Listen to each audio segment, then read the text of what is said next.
no!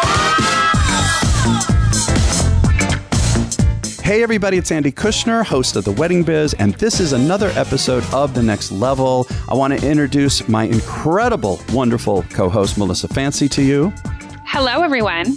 And together, Melissa and I go over the interview of the morning, and we pull out what we think are some really key highlights and translate them into specific tactical strategies that you can use to bring your business to a whole other level, hence the wonderful title, The Next Level. And so, Melissa, is there anything before we dig into the speaker of the day, anything particular you want to talk about? We are really focusing on this episode, but I want to just remind you guys about our brand new Wedding Biz Network. We are excited about this. Mm-hmm.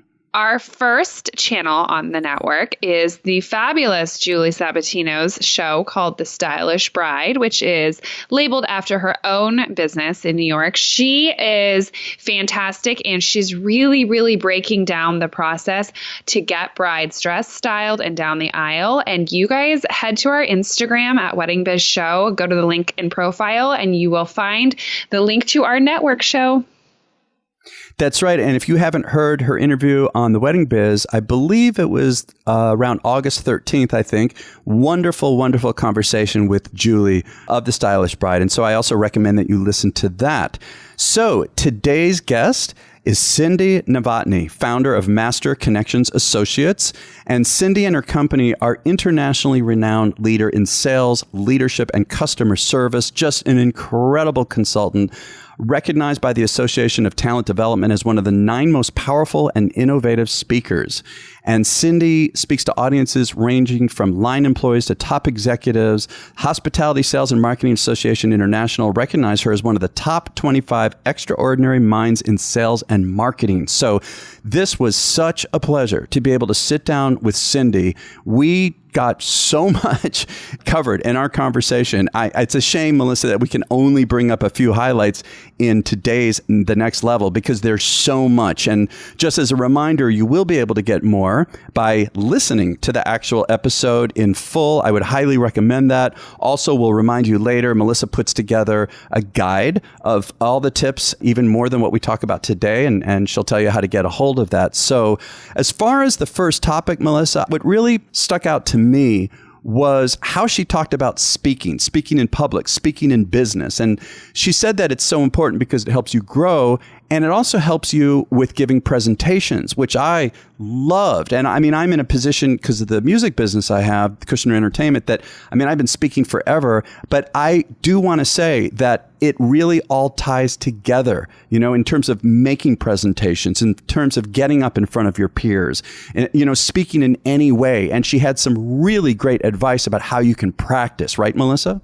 Yes, she did. And I thought that that was a really great topic to be your favorite because you practice every week on the podcast. And honestly, that's one of the reasons why I really love doing this segment with you, because it's a great opportunity for me to practice speaking. I like that she's talking about how it can help your business, just, you know, your ability to present. But I think that when you do that, you really gain a lot of confidence, and it helps you speak to, you know, potential clients. And that I think is really powerful too. It really does. They kind of feed each other. And, you know, some of the specific tips that Cindy gave, you know, because it's one thing to know that it's important to speak, but for those of us who have a fear, and as I think we all know, it's almost like a cliche. It's like the biggest fear that anyone has, generally speaking, is speaking in public. So she talked about taking any opportunity you can. And I'm going to say, I'll tell you what, even in the industry, a lot of us are fairly comfortable with speaking, but we can always improve. So one of the ways she suggested was, for example, if you have kids, speak at the school, you know, if you're a parent, or speak at community events, speak at church, synagogue, where there's little at stake. That was her point, is you could find these opportunities where there's more of a comfort level because it's your own community, it's your friends, it's your family. And so there's little at stake. There's not really a script. And so it's a great way to practice. I think she even talked about like giving a toast at a celebration, like a wedding. I mean, she said, do it, jump on it. And I thought that was a really good idea. Oh, absolutely. You know, there's a funny thing within people in general. I think when you're in a group setting, you think, oh, you know, I'll let the other people do the speaking, or I'll let the other people bring up the idea or the talking or whatever. But I'll tell you, even since high school, I've noticed the people who get the attention, the people who get noticed, the people who succeed are the people who are willing to stand up and say something, right? So I think that really applies to now. And even when I have been terribly afraid, I've always kind of had that in the back of my mind that if I don't say something, I'm going to regret that I didn't say something, even if it's not perfect. So practicing speaking would catapult that even further. Yeah. And when you talk about even if it's not perfect, I mean, Cindy also talked about how, especially when you're practicing in front of a community or something like that, or at a toast at a celebration, you can mess up. And I was thinking, well, okay, you mess up. What do you do with that? And she talked about having fun with yourself about it. It's okay to mess up in those situations as long as you're having fun with yourself and also to enjoy it, which I thought was another point. It can be fun. It can really be enjoyable. And she talked about if you do it this way, people will laugh with you, not at you. And so there is a kind of a humorous twist you can put on it. I thought that was really great too. I think that we all tend to take ourselves so seriously, especially when it comes to talking about our businesses. We don't laugh enough. We don't loosen up enough. But I would say that when you do speak, and the speakers that I've listened to throughout my life that really stick out to me are the ones that didn't take themselves so seriously. They had a great message, but they really had fun. I'm thinking about Christina on stage at Engage and Jove Myers.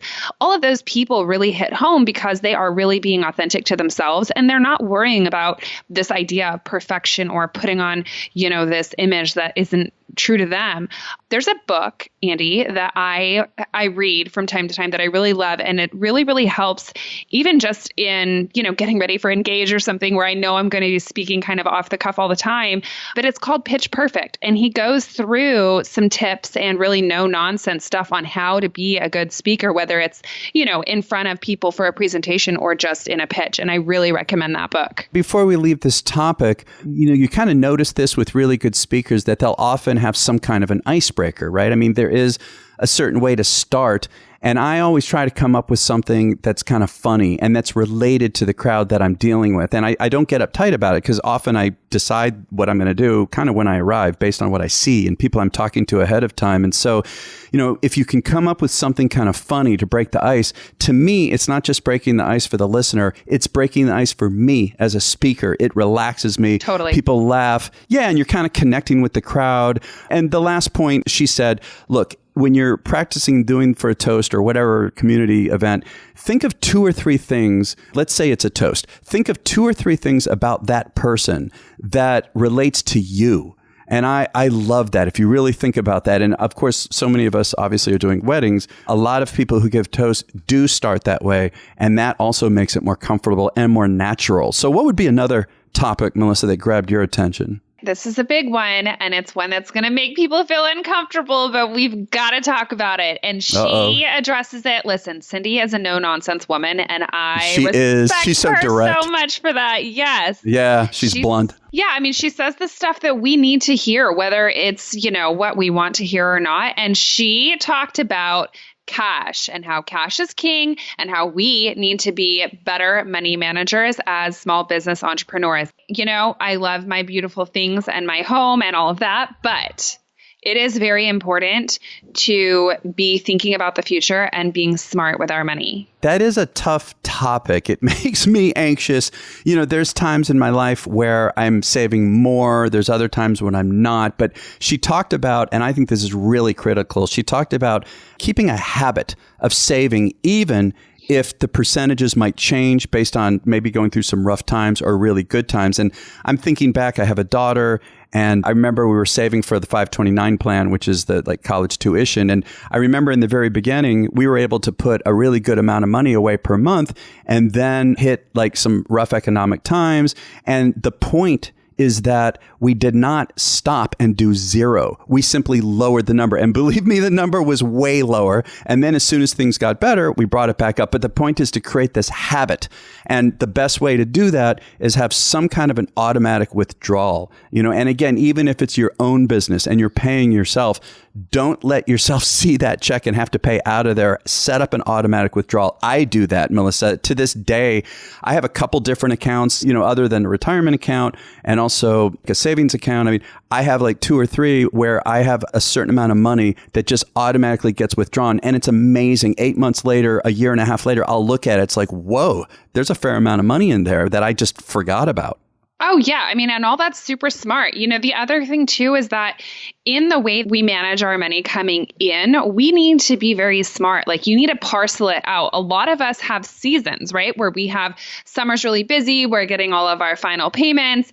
And then all of a sudden we have dry spells, So like sometimes when I do a lot of events in Utah, we have in the mountains, what you call mud season. And so those are really seasons where there's really not a lot going on in the whole town. Like a lot of the restaurants shut down for, a month in the shoulder of summer. And I think that that's very much symbolic of how our businesses end up being run. And if we can look at and plan ahead, we don't have to live in this starvation mode and then fat, rich, and happy mode. Like, we can really parcel that money out, make sure we've got money for taxes, make sure we've got money set aside for, when we have to pay out talent, different things like that. All of that stuff needs to be parceled out from the minute we get that money so that we're not having stress on the back end of it.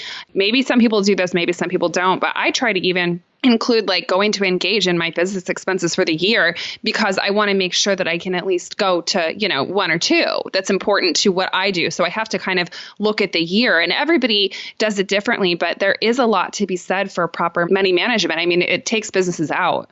Cindy also talked about, there's another little perspective here shift too. She talked about putting away 10%. I think she puts away 10% of her money regardless of how business is doing.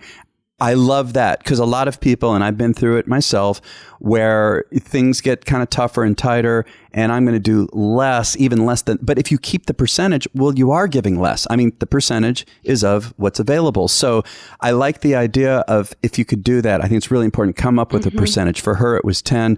I'm also thinking, Melissa, I like the point you made about taxes. I have some friends. I mean, those of us who have our own businesses, if it's not incorporated, like a sole proprietorship, then you really should set aside immediately. When you pay yourself, you got to have an accountant, bookkeeper help you estimate what is the amount of tax you're going to probably be paying, estimate it, and immediately set it aside. Because otherwise, I know friends of mine who are using that money to get through with cash flow. Then when it's time to pay taxes, they don't have it. So that's real important. Absolutely. And then and the last point too is that, there's 2 parts. There's short-term and long-term. As far as there's the retirement kind of an account, which she was also talking about. You've got to plan for your future, or when that future comes around, you don't have enough. Then there's the kind of short-term, whether you want to save up to buy a house or simply have a vacation, some other place to set aside some money. So I'm really glad you brought that up.